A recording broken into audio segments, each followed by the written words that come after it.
Happy tummy everyone! Happy na naman ang aking mga riders. At ayan ang kanilang ulam for tonight. Ayan, ganyan lang ang way ko mga Mars ng pagluluto ng buttered shrimp. Dahil ang sakit na ng ulo ko kung ano ang lulutuin.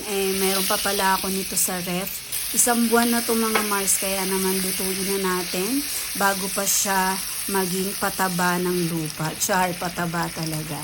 At ganyan lang ang way ko mga Mars. At pagkatapos ko nga niyan magluto mga Mars, sa pinaglutuan ko niyang hipon, gagawa naman ako ng chow pan kasi meron akong kaning lamig.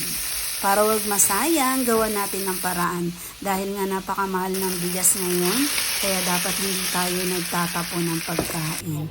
At luto na ang ating chow pan. Tara Mars, kain tayo. Saluhan nyo kami. Kumain. Yum, yum, yum. Kwento lang ng konti mga Mars. Alam mo ba yung hipon na yan?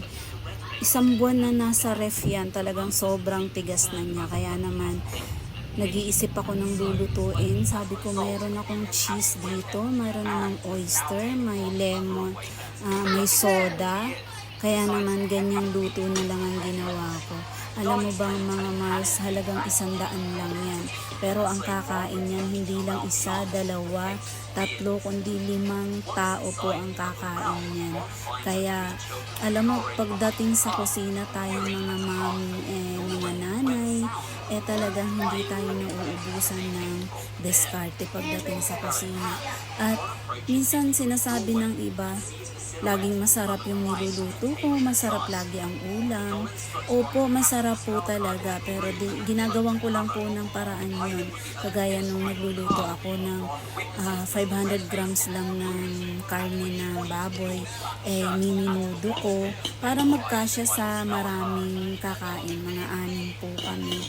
Kaya nagkakasya po siya. Kaya naman mga Mars, pa-like and share ng aking video. More lutong bahay, discarding nanay sa kusina, at hanggang sa mga susunod pang mga video. Salamat po sa panonood. God bless everyone mo.